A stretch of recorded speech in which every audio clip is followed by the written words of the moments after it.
Bom dia, seja bem-vindo ao programa Ciência em Movimento, seja bem-vindo à TV Petrópolis, o oitavo ano do programa Ciência em Movimento, conversando sobre ciência, tecnologia, inovação e educação empreendedora. Hoje, na nossa pauta, temos um convidado muito ilustre, o professor José Aranha. Vamos falar sobre a inovação e cidades, o que há de novo. Seja bem-vindo ao programa Ciência em Movimento, fique com a gente volta já. Em tempos de pandemia, a eficácia da prática de atividades físicas já foi mais do que comprovada. E para cuidar da sua saúde, você pode contar com a Corper. Com 3 unidades instaladas na cidade, a Corper conta com um time de profissionais capacitados para cuidar da sua saúde e lhe ajudar a alcançar seus objetivos. Aqui vocês encontram ambientes modernos, com novos equipamentos para musculação e aeróbico. Além, é claro, das famosas aulas coletivas, que incluem ritmos, bike indoor, jumping, step fit, ginástica carioca, fit dance, entre outras. Na Corper você encontra também nutricionista e excelentes avaliadores físicos que vão dar um up nos seus treinos. Nossas unidades possuem ainda estacionamento gratuito e amplo, com horário de funcionamento de domingo a domingo e com uma novidade, aos sábados funcionamento no período da tarde e noite. Tudo isso alinhado a um valor bem baixinho. Planos a partir de R$ 74,00, é isso mesmo, surpreenda-se, a partir de R$ 74,00. Estamos seguindo todos os protocolos de higiene para que seu treino seja realizado de forma segura.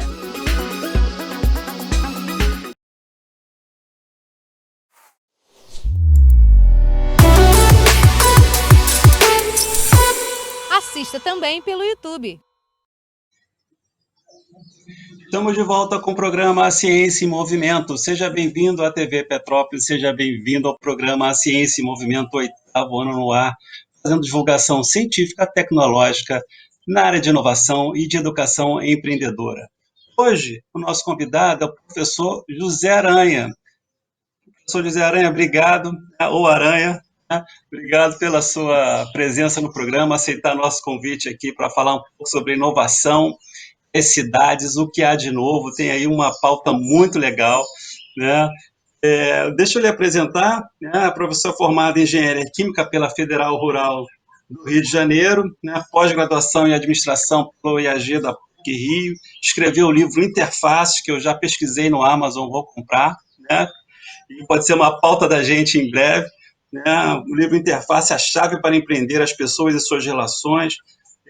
O destaco aqui que foi fundador e diretor do Instituto Gênesis da PUC-Rio, desde sua criação até 2016, e diretor-presidente da Amprotec, Associação Nacional de Entidades Promotoras de Empreendimentos Inovadores, participando aí de vários conselhos no Brasil afora, de empresas, né, na área de inovação. E o outro destaque aqui que eu faço também é que participou do grupo de trabalho do Plano Nacional de Inovação, do Marco Legal de Inovação e de Startups do Ministério de Ciência, Tecnologia e Inovação, ou seja, a experiência que não falta, né, professor Aranha? Bom, seja bem-vindo, professor. Obrigado, Márcio, obrigado, bom dia a todos. A experiência é cabelo branco, né? Quando a gente tem cabelo ainda, nós dois não estamos nessa fase, mas os cabelos estão brancos, então a gente vai ganhando experiência realmente. Eu digo que a gente teve sorte de ter cabelo branco, né? É verdade. Bom, professor Aranha, vamos falar um pouco sobre um pouco da sua história.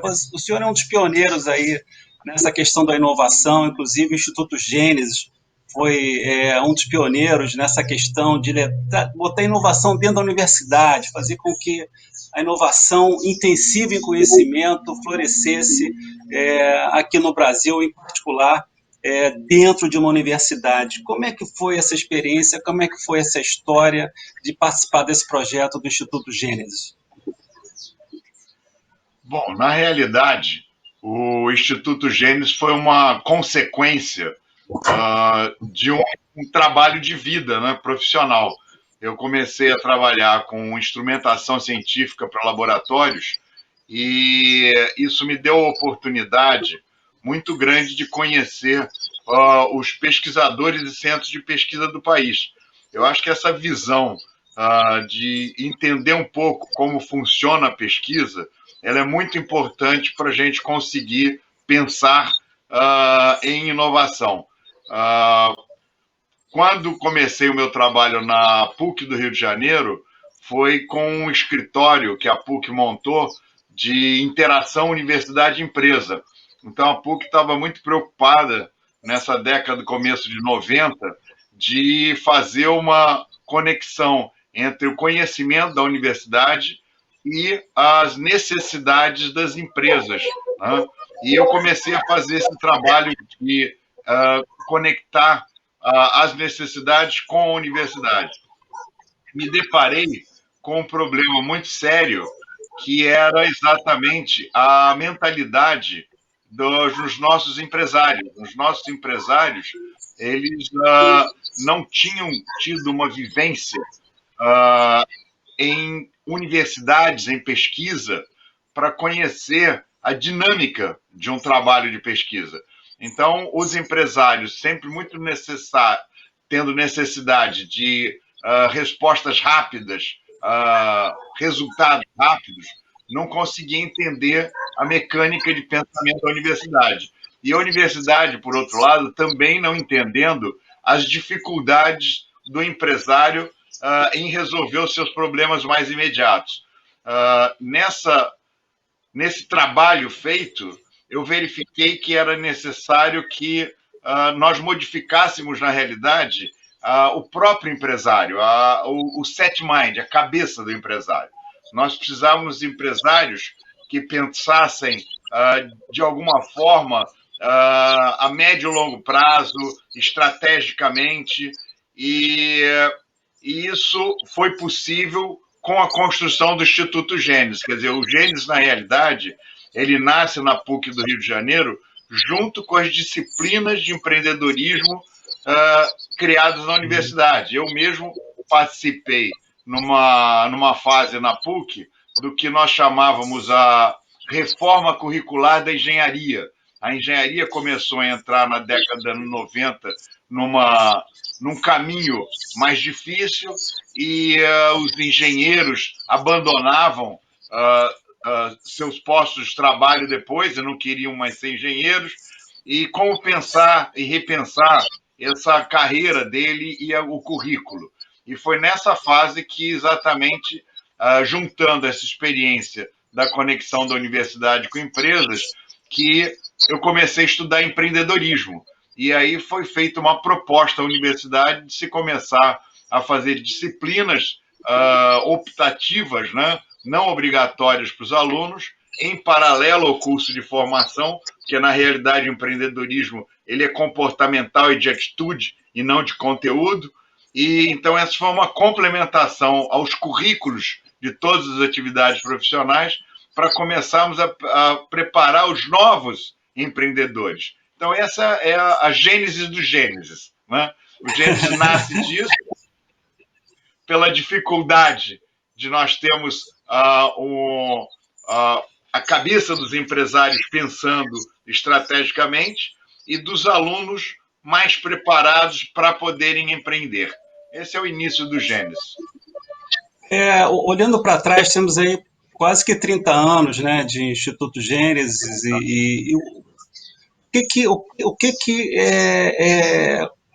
quais os resultados desse processo todo do Instituto Gênesis dentro da PUC, não só para a PUC do Rio de Janeiro, para a comunidade de empreendedores, mas como é que isso transbordou para outros setores e outras universidades e para o próprio país?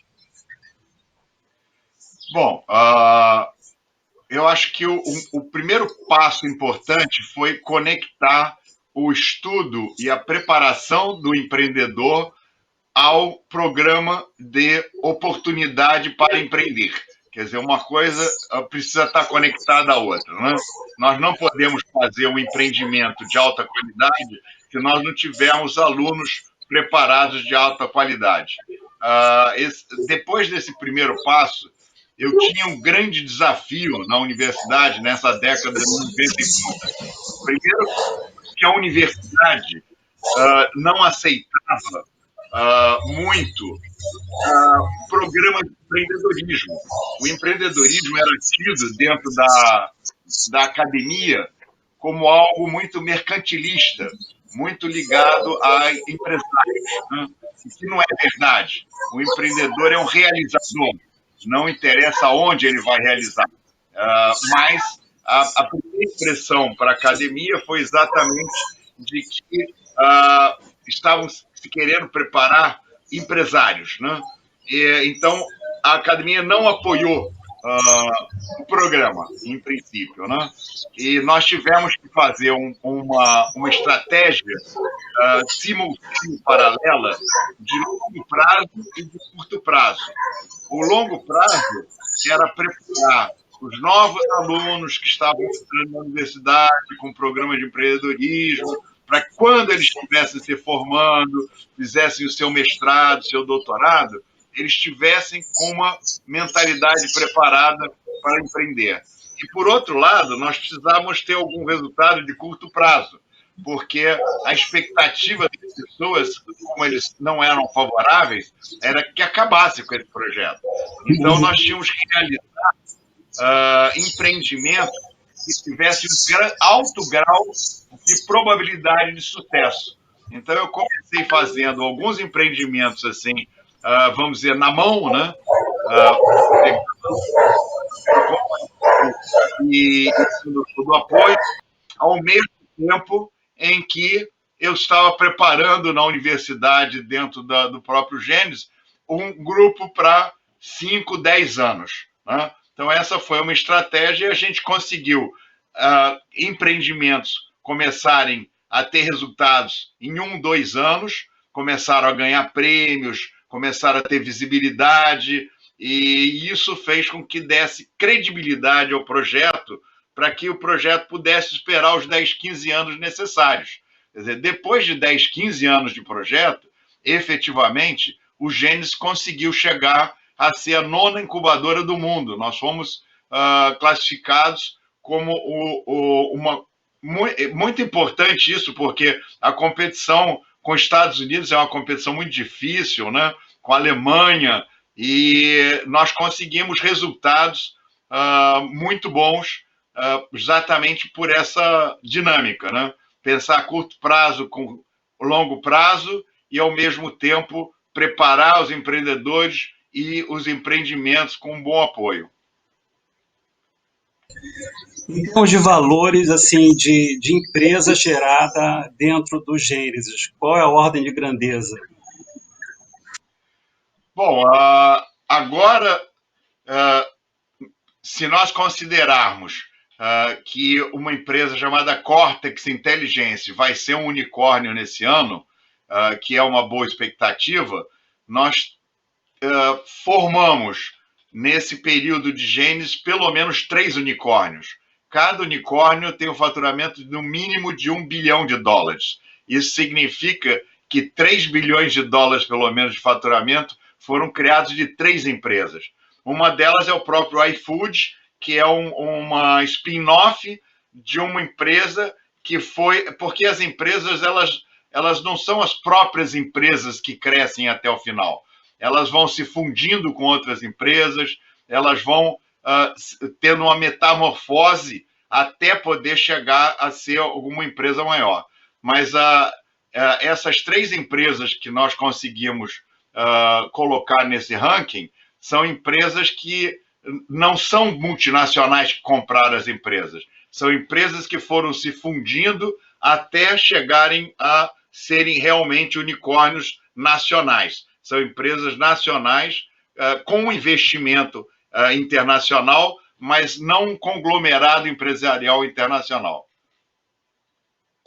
Doutor Aranha, a gente tem falado muito de inovação para as empresas, para os estados e agora para as cidades, em particular para as comunidades. Como é que elas podem ser um centro de inovação nessa nova era? Vamos conversar sobre isso depois do nosso comercial. Fique com a gente volta já.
assista também pelo YouTube. Estamos de volta com o programa Ciência em Movimento, entrevistando o professor José Aranha. Estamos falando sobre inovação nas cidades, o que há de novo. Professor Aranha, a gente terminou o primeiro bloco falando sobre a incubadora Gênesis, da PUC-Rio, a sua fundação e os seus desdobramentos. A gente sabe hoje que a inovação, né, foi para um caminho aí das pequenas empresas, das startups, agora está chegando muito na questão dos estados, dos municípios. Alguns até estão começando a fazer estratégias municipais de ciência, tecnologia e inovação, como foi o caso aqui de Maricá, por exemplo. E as cidades tomam uma nova dinâmica nesse processo de inovação, em particular as comunidades das cidades.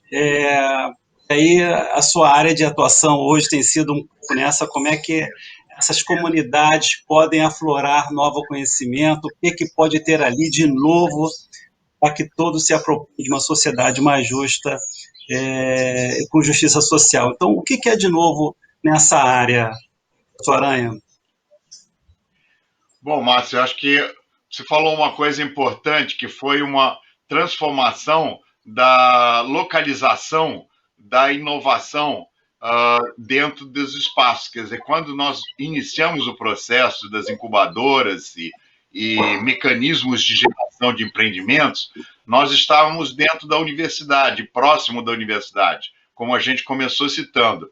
Esse movimento, ele migrou depois para as grandes empresas. As grandes empresas começaram a fazer os trabalhos com Open Innovation, que era exatamente uma inovação aberta, porque eles verificaram que as pequenas startups são muito dinâmicas e são muito rápidas, e elas conseguem inovar com uma grande agilidade. Então, dentro da estratégia das grandes empresas, eles começaram a estudar o que a gente chama de Corporate Startup Engagement, quer dizer, como eu consigo me relacionar com as startups. E os P&Ds, então, começaram a ter uma grande relação procurando as startups. Esse foi um movimento, inclusive, que separou um pouco o Rio de Janeiro de São Paulo, porque o Rio era muito forte. O Rio tem boas universidades, tem bons centros, e quando as empresas entraram muito forte nesse processo, esse movimento foi para São Paulo, onde as grandes empresas estão concentradas. Então, esse movimento em São Paulo se consolidou, né? E ele começou a migrar para o governo, que é hoje uma grande estratégia da parte do governo digital, que é se transformar também digitalmente e com agilidade para poder ser mais competitivo. Ele começou a pensar também em fazer uma inovação aberta de governo. E isso fez com que o governo fosse o terceiro ator dessa grande procura das startups, que é o que a gente está vivenciando hoje, né? Agora, esse movimento dos governos, ele tem também aberto uma porta muito grande para as cidades.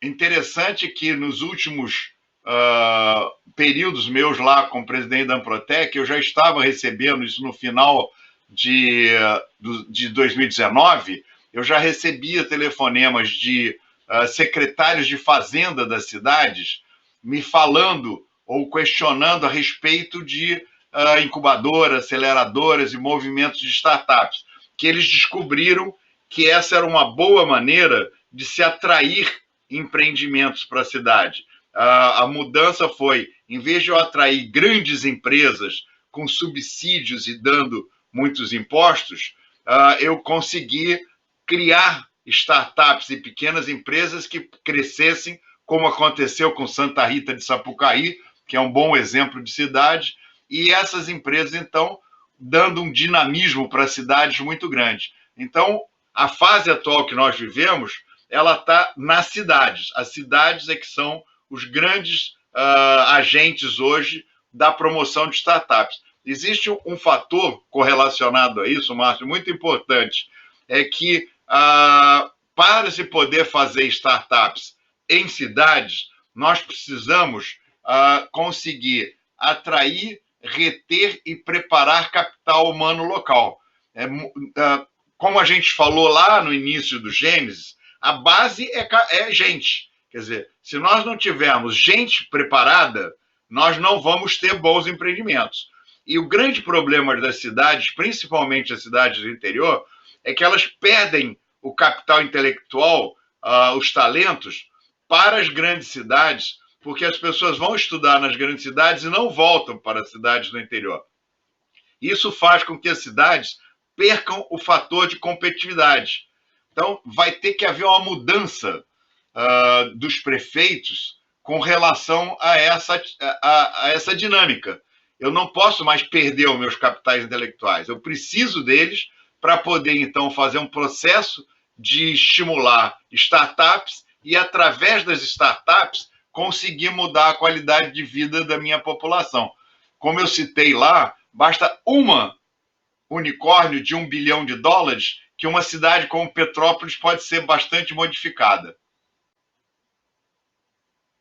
Professor Aranha, agora indo para a questão das periferias, que eu entendo assim, quando se fala também de inovação nas periferias das cidades, estou entendendo porque é lá que tem vários problemas, e onde há problema, há inovação, há espaço para inovação. Como é que essa dinâmica de problema e inovação nas periferias das cidades podem alavancar um novo processo inovador para as próprias cidades? Na realidade, nós sempre observamos as comunidades, a periferia e a pobreza como um outro ente, né? Separado da própria cidade. Eu acredito que nós vamos precisar agregar essa massa de pessoas à competitividade da cidade. Isto é, nós vamos preparar essas pessoas. Nós temos hoje no mundo o que nós chamamos de inovação social. A inovação social, ela envolve tanto dinheiro quanto essa outra inovação que nós estamos falando, que é uma inovação mais centralizada, com capital intelectual mais sofisticado. Essa inovação social, ela também tem um aspecto econômico muito grande. A gente não pode olhar o assunto com assistencialismo, mas simplesmente em como capacitar essas pessoas, dar oportunidade para que eles possam também criar produtos e serviços, que eles possam incubar as suas ideias e seus sonhos, criarem empreendimentos que vão atender as necessidades dessa camada, que ela é específica, e ela não existe só no Brasil e nem na periferia das cidades, mas ela existe na Índia, na China, nos Estados Unidos, em todos os países. Então, nós não estamos falando em um pequeno mercado, nós estamos falando em soluções que vão resolver problemas do que a gente chama de base da pirâmide. O Prahalad já falava nisso. E essa base da pirâmide, ela é muito forte economicamente.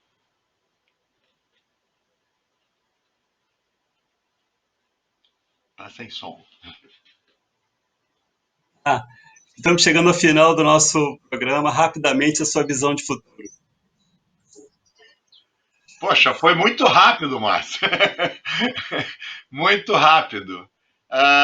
Eu acredito que as cidades, elas agora vão passar por uma fase de visão de que elas não são mais um espaço geográfico estabelecido numa determinada localidade. Os estudos novos mostram uma metápolis. Uma metápolis é uma cidade que tem 3 níveis de cidade. Ela tem a geográfica, que é a região, ela tem uma das relações das pessoas existentes dentro da cidade, e ela tem uma terceira, que é exatamente a internet e a nuvem. Então, nós podemos ter hoje uma cidade conectada a outras cidades através da internet de uma maneira muito, muito fácil. Então, a cidade passa a ser um ser muito mais fluido e muito mais dinâmico do que ela era. E ela vai tender ela vai se estender, inclusive, pelas periferias da cidade. Então, possivelmente, nós vamos ver no futuro fusões de cidades. Cidades que vão se fundir com cidades próximas, formando grandes conglomerados. É isso. Vai mudar. Aranha, obrigado. Estamos chegando aí no final do programa. Obrigado pela sua entrevista, foi muito legal. Espero contar com o senhor em outras oportunidades. Fica aberto o nosso espaço aí para qualquer outra pauta que a gente possa trabalhar junto. Muito obrigado pela sua companhia, professor. Muito obrigado, Márcio. Muito obrigado. E acho que seu programa é importantíssimo para alertar os prefeitos da responsabilidade que eles vão ter cada vez mais nesse futuro dos jovens. Obrigado. Obrigado, temos feito isso. Obrigado pela sua companhia também. Até a próxima. Um forte abraço. Tchau.